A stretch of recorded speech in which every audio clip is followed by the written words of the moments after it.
Sakshat Parabrahma Tasmai Sri Gurave Namaha. Om Asatoma Sadgamaya Tamasoma Jyotirgamaya Mrityorma Amritam Gamaya. Om Sahana Vavatu Sahano Bhunaktu Sahaviryam Karavavahai Tejas Venavadi Tamastuma Vidvishavahai. Om Shanti Shanti Shanti. Namaste. I'm sure most of us have received a picture in our hands and with a bunch of symbols, very unique symbols. So I would request you to probably spend a couple of seconds trying to look at this picture and make out what these symbols are. And these symbols are basically, when I first looked at them, this happened on the when I instigated a person. I pushed a person rather, who was supposed to give me or tell me what he did. I call this person who has done this art or these pictures, his name is Prahalada. And my name is Santosh Naidu. I am from Bangalore. And professionally, I teach, I coach, I'm a consultant, and also a devotee. So this picture is representing something called, what I picked up very early about the method of learning. This story is about Prahalada to start with. In the outskirts of Bangalore, on the way to the airport, I have a small place which I use as a place for learning and creating eco-friendly solutions. I used to live there. Not anymore, post-COVID I don't. But before this, I used to live there with my dog and Prahalada. And it was mostly a very bushy and quite a semi-deciduous place. So Prahalada was my handyman, or Man Friday if I have to use the term. And what he would do is multitude of things, like he was a gardener, he was a tree pruner, he knew the secrets of agriculture, etc. How to live off the land, sustainability, etc. So in one of those days, there is sometime in July 2017, I received a new client in terms of coaching and doing a team exercise. And I was wondering how to bring out creativity and trying to mix, the age-old wisdom that we have received from our forefathers and the spiritual masters and the modern corporate requirements.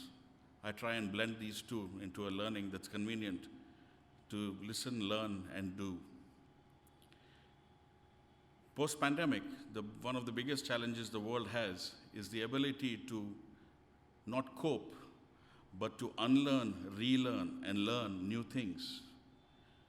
The pandemic has shown about how far we go, how good we are in terms of being able to be a part of change or be changed. So one such exercise was, when I was trying to do this, I took Prahalada to a scrap place, a scrapyard, where people normally throw things off. And the climate change crisis is very well known. So what I was doing is picked up with this team that I was going to build, team building activity and coaching activity with, took them to a scrapyard and said, pick something up which you think you can reuse, recycle. Don't let us pollute the environment. A lot of things are thrown off. So myself and Prahalada visited the scrapyard and picked up a lot of things. And we put it in the back of my car and brought it home and left it so that when the team comes from this company, I'm able to conduct this creative exercise where we create something out of waste. We are going to create something new. We are going to innovate. Unlike most training practices wherein we're trying to look at there's an existing philosophy and you just learn it and do it, Or sometimes in the modern world we come across, we learn something and we get a certificate that we have learned something. The human psychology of learning goes, we learn something, we implement something, we practice something, we master something. And that's what we learned. And if I have to quote the mother, it's good to read a divine teaching. It's better to learn it. The best is to live it.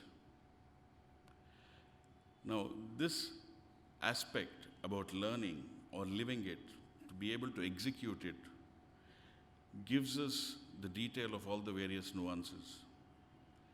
Now, while I was preparing for this particular workshop for this corporate organization, I told Prahalada, it's been 1 month or more since you've been working with me. Tell me, what have you done here? He says, I have not educated. I don't know how to read and write. I said, tell me what all we got from the scrapyard. Give me inventory. What do we have that we can do this session? You're the only person I have. The dog does the security guard's job. So he said, okay, but I can tell you. I said, no, don't tell me. So the picture you see in your hands is what is the inventory. So you see numbers next to this. So the numbers are, you see a cycle. He has created a table. You see plants. So he says, I've done tree pruning. You see a sickle. That means he said, I chopped so many branches. And I called it, in the corporate parlance, I call this dashboard art. Because in any corporate company, they say, Aapka dashboard dikhaiye. You say, what is your performance for the month? What have you done? So I asked the same. This man says, I'm not educated. I said, leave alone being educated or literate. I don't know what that means. You tell me what you have done. And you can demonstrate it. Then he prepared this. So when he made this, it has given me an insight that there are so many ways and means. Ancient shamans and the Native Americans, they communicated. They have taught us about so many things about nature. But these pictures, certain cave paintings, and things like that, give us a glimpse into our own history. But when I looked at this, it looks like those symbols. It looks like some shaman art. But I asked this man, okay, now that you made this, what else can you do? Then he said, I have an idea. I said, what? I can do more. So we picked up some wood which was discarded, which would have been burnt. So one of those things you see there is a pot. He created a pot from broken wooden pieces. And he put a coconut palm within it, filled up mud in it, and made it a pot. And in that pot, we started planting spinach. We started planting beans and things like that, so that we start growing our own veggies. Now, the whole idea of, say, sharing this real scenario is that it is not about me going about facilitating courses for somebody, but that day I learned in the reverse something else from Prahalada, that he can do things which I can't do. And I was learning from him. Then he started teaching me carpentry. He said how to use which tool. He told me how to make these new boxes. He told me a few nuances about gardening. He said when germination happens, how seeds grow, and you don't even care about them, about things about sunlight and things like that. While we all studied about these in school, and everybody thinks organic farming is a very exciting topic. Doing it is a different ballgame altogether. Getting the right soil, the mix of the soil, procuring organic seeds, etc., etc. Now, when this thing happened, I thought I have to change this whole conversation with this corporate group. And I said to them, how do you want to learn is what I asked those guys. Because I said, I'm not going to be talking PowerPoint slides. Everybody is going to be doing something which we all call in the ashram here, Shramdan, Karma Yoga, doing something with value, doing something that creates value. And in the whole thing, we are already exercising not only our mental, but also our physical selves. With this group, we started with an idea or a thought of the same picture I used that day I'm using today. because we are right now at the cusp of something fantastic. It is time for Diwali. In the next few days, we celebrate Diwali. And in terms of the occasion or where we are in terms of the time, it's about ending of darkness and the beginning of something new. The second phase of the pandemic is ended. And while we all going to restart, it's a kind of a resurrection of the economy, a resurrection of many things that are going to happen. And the same thing I asked that group of people, what do you think is going to be the superpower in the coming days? What would you try to go back with, as in given the picture and what this Prahalada has taught me?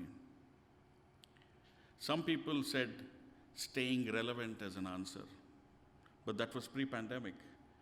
But I would only pick on that one option and continue in this conversation, that at the moment, given the pandemic and the change that we are going through, or some which we are happy to go with, staying relevant, relearning, learning new things, or having an open mind, or being open to learning new things, is the new superpower. And the real superpower is being able to unlearn a few things. Now, unlearning for me, in the practical sense, doesn't make sense. I've heard many people who gave me a lengthy explanation of unlearning. It didn't add up to me in my mind. They gave me an answer about something. Then I asked them the question, what is relearning? Spend a few minutes. Now, they said the same thing as unlearning. So I asked the question, why are these two terms? What is unlearning and how is it different from relearning? And the answer I get is a lot of confusion. Not many are able to focus on that to try and get a solution. In the interest, or I have a kind of a ulterior motive, I never answer this question about what is unlearning and relearning, although I found a way out. Because that curiosity is good enough for each one of us to explore that. The reason being, each one of us has our own learning methodology.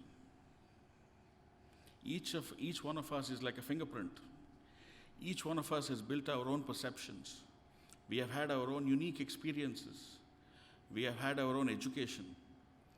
And we have also had our own relationships. From each of those, we have gathered our own memory files, and they are stored in the back of our mind. And whenever we meet somebody, it's like trying to match what there is. It's trying to match with an existing file. What is this? Who is this? Do I already know this? Or do we have an open mind to say, let's absorb what's coming and see where this is headed? So in order to keep this curiosity going, I will not answer that question even today. But I would say one thing, that each one of us has our own unique way of learning. Now, if I have the question, what makes you learn? So that is what is the title of today's conversation. What makes us learn? I came to this ashram a week back, and I met a bunch of students here. And I asked them the same question, what makes you learn? And some people gave me different answers. Some people said they learn when they're excited, they learn when it is a hobby, and some people said that they learn when they are forced. And if I go back to age-old teaching methods in India, the most historic was a Gurukul, where there was one guru where people would go and say, Guruji, I need to learn from you. And the current mechanism of teaching which exists, there's a teacher and there are students. It's a one-way traffic. A teacher teaches and the students listen, and then they're tested for memory. How far did you learn? How well did you learn whatever you memorized? It's only a part of the learning process. When I look back at my own personal learning, I would reject a lot of learning as a kid. I was not excited. I wanted to be a sportsman. And where I was and where I am today is quite a unique situation. But my learning was different.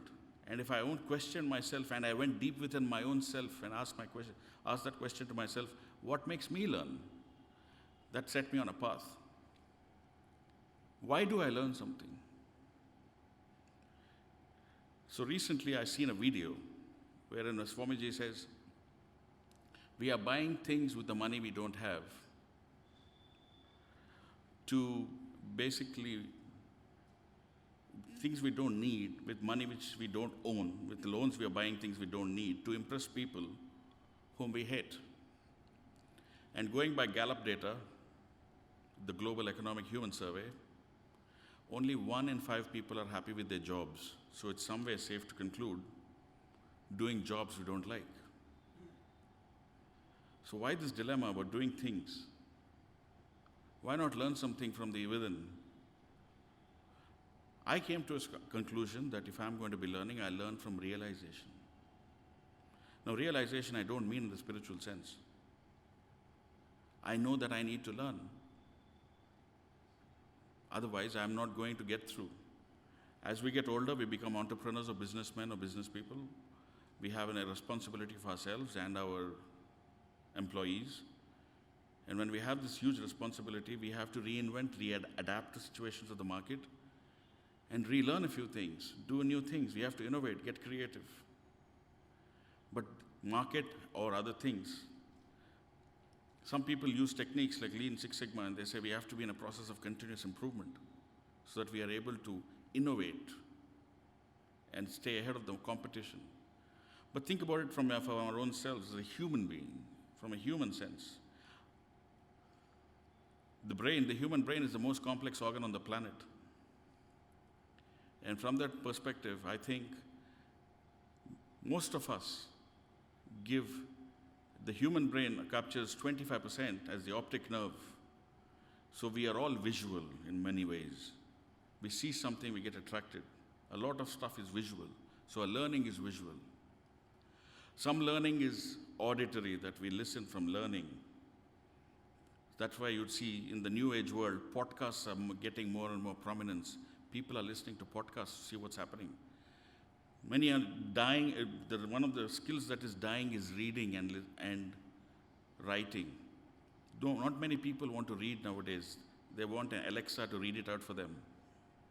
They want a bot, an assistant. Podcasts are taking prominence. So I asked these bunch of students I met last week, I said, what makes you learn? Do you learn from listening? Do you learn from looking? Do you learn from doing? Or what makes you special? What's your special power, superpower? Or is it a combination? So I'm receiving information now about these people. They're going to be learning based on, they're going to tell me in the order of preference. I learn from listening and then doing. Or I learn from looking at it and then doing. If I see him doing, I can do it.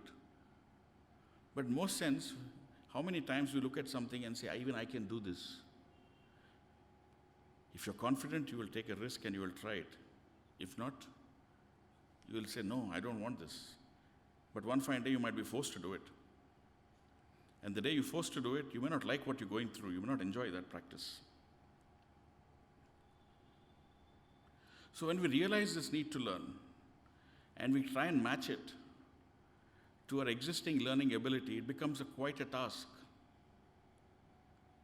In this context, I would like to, my idea is to only trigger that curiosity within ourselves, to say that we all have our professions, we have have our lives, we all have our specializations. However, what is required is that in the new age world, in a post-pandemic scenario, digital is one way that we're going forward.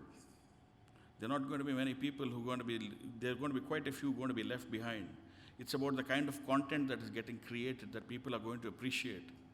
Tables are turning from where people were once going to say how well a person comes and bows to you and takes an interview and say, please give me this job, and is extra polite, but he's not lacking substance. He doesn't have substance. Nobody's going to hire this guy. Nowadays, the employees choose the companies. It's the other way around. They would want to research this organization they would want to work with. They want to see who this person is they won't have anything to do with. They say, do you have a physical or a social or a digital presence which talks of your credibility, which makes up for your credibility? Therefore, it comes down to one simple fact, that there is not going to be things done with authority. Authority is going to be diminished very soon.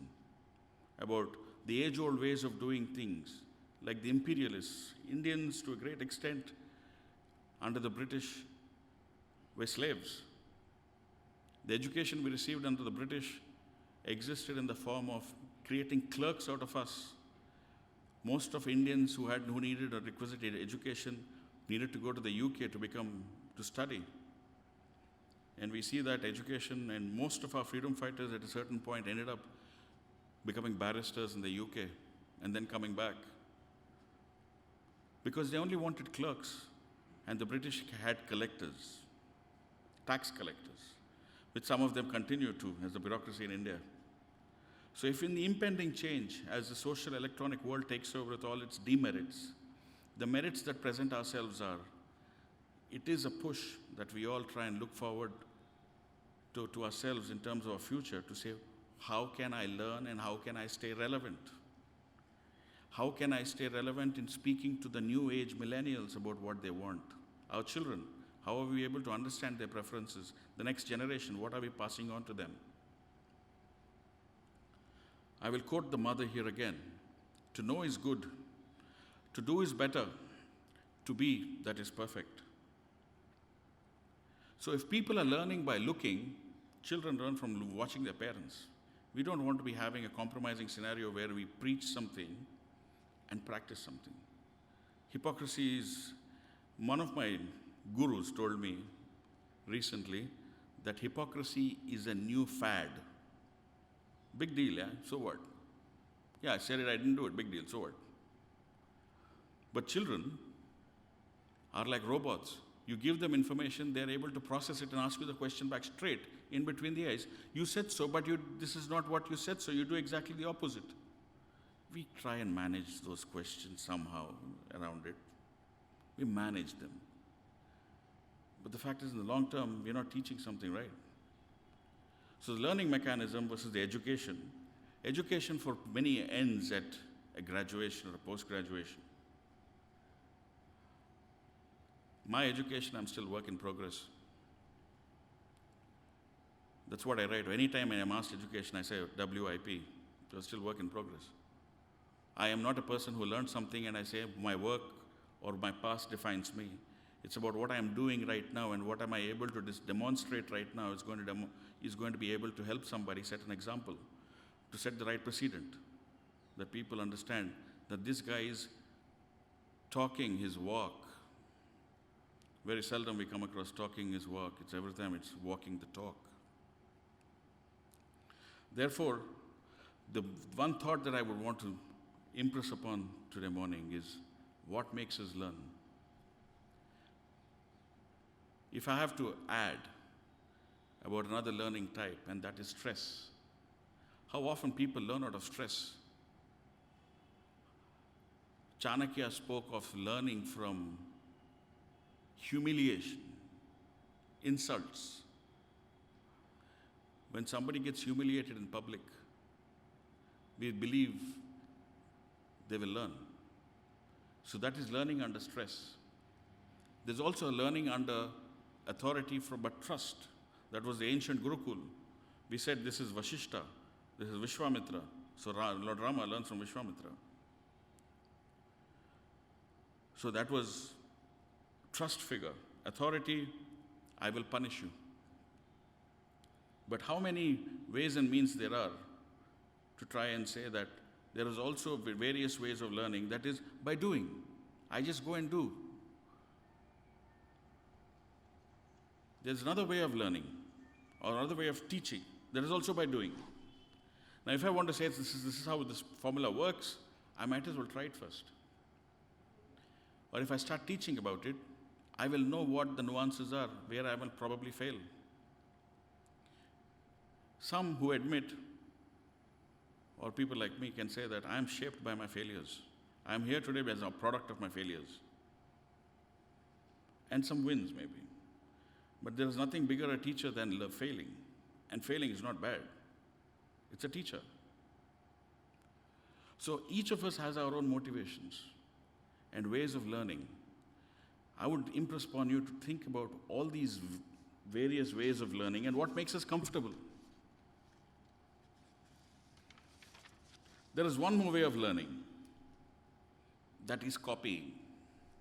So yesterday I was talking to local folks in Delhi and the ashram, And somebody spoke to me about a footwear giant in Delhi called Style. He doesn't apparently have his own trademarked or his own style, but apparently he copies.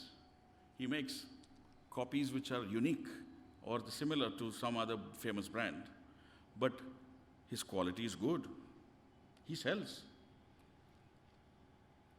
So copy is another way of learning and doing. But in my corporate career, when I was working for a company called GE Capital, I learned from the CEO then. He said something called, before you get accused of plagiarism, before you copy and paste, innovate. That's creativity. That comes out of my own learning. Where I fail, I want to say I will innovate there. But unless I fail there, I won't know. In this context, if we have to think about ourselves and say, what makes me learn and what makes me do a few things and match it with our talent. And that's what I call a formula. In the olden days, it was Mogambo who said, "Wo formula mujhe chahiye." That was Mr. India. I'm saying each one of us, we need to create our own formula of learning. We need to create our own formula of our talent. A formula of our talent, a talent which you understand, which you realize, which is God's gift to you, into effort that makes your strength. And combine that with your learning mechanism. I'm sure any of the potential challenges that might come, you're able to handle the risk with elan. You're able to manage the risk. The biggest challenges of the post-pandemic world is managing risk. And if you know how yourself, you know what you're equipped with, and you have your own formula, I'm sure you're able to mitigate that risk, and you're able to tide over that crisis much more confidently, with much more clarity, for a better career or a better future. And as my profession demands of a little bit of research and teaching or coaching or whatever all these words are, about trying to impart and share knowledge, to be able to help each other in a very competitive and a pretty heartless world, if I can use the word, because it's very, very, very nasty out there for a few things at least. I want to share very simple bullet points, if I have to, which they'll say in our modern day world, in corporate boardrooms. So what are the takeaways? Yeah, you tell me. I don't want to listen to this whole thing. Tell me the takeaways. The takeaways are, once we'll understand about the way we learn and our various talents, which we test, and we are able to call them our strengths. Here are a few things that might help you. One is, be intensely curious. An open mind never stops learning. Be open to receiving information. One of the formulas that worked for me when I heard from a guru when I was a young boy was, unknown sources, unknown forces. We don't know who is teaching us what. Be present in the moment. See, believe, understand. Some people might see a few things as coincidences. I might think of that something else. Somebody might see that as ho gaya, to kya hua? Stay in the moment. You don't know what you're getting. Richard Branson says, opportunities are like buses. There's another one coming. But if it's a lockdown, no bus is going to come. You have to re-innovate. You have to innovate and say, what can I do working from home? Now the hybrid model kicks in. We are having 8 million people in the US right now quitting jobs. The economy is up for a real change. We are undergoing a massive paradigm shift in the economic front. So the need to be curious about ourselves, about the way we are engineered, our own talents, our own strengths. Be curious, intensely curious. If somebody's saying something, be curious. Try and listen. Allocate more time. The other thing is, ask better questions. Rather than tell somebody to do something, I believe asking a simpler question helps. Ask a better question. They might be willing to share. We learn from experiences. We cannot make all the mistakes ourselves. We can learn from others. Reading quality content. My range of quality content is right from across so many gurus, so many teachings. to McKinsey reports, which my job demands, or for that matter, reading Gallup reports about how humans are performing around the planet and the kind of education crisis we are in right now globally. We are right now staring at 10 million children needing education across the world. And the World Economic Forum is suggesting that this number is going to go up by 5 million in the next 6 years who have been deprived of education, and they will need education. And that much more of, let me say, the need for integral education globally. How much are we able to say that we are able to extend and spread the word of the right kind of education that is imparted to these people so that these guys don't pick up those wrong habits or the wrong influences and go beyond the meta Facebook, Instagram, TikTok generation. Find people to encourage. I talk a strengths language. I never talk about somebody's weakness. I only talk about what can you do, what can you learn, what can you add value as. I don't care what the weakness is. We're all unique, we're all a gift. We must believe we're a gift. We always add value in our relationships. I know it's tough. It's not easy. But where possible, add value. It will come back. Everything is a payback. One of the topmost change management gurus, Peter Senge, said, we live a life of circles, not straight lines. And the age-old proverb goes, what goes around comes around. Try something new every day. I try to do that whenever possible. Not easy. We have to forget about the statement, I know everything. There is so much to know. And trying something new every day is brilliant. It just keeps pushing us about discovering new things about ourselves. Maybe teach us something new about ourselves. We are a complex being, and we get all the more complex by the day. And lastly, they say first impressions are the best. For all those who believe that, I'm sorry, I might disappoint you. I would say, don't always trust your first conclusion. If you meet somebody for the first time, yeah, you can get an impression. But the post-pandemic world, the need of the hour, which I keep reading very often but very seldom in practice, everybody can say this word and define it, and that word is empathy. And everybody defines empathy as other person's shoes. And it's a lot of shoes. But if I have to quote somebody called Daniel Goleman, who is the master of emotional intelligence. Daniel Goleman was the disciple of Kanchi Ashram in Uttarakhand, where he learnt spirituality along with another guru called Krishnadas. So Babaji taught him in Kanchi Ashram something about empathy. And he defines empathy in 3 ways.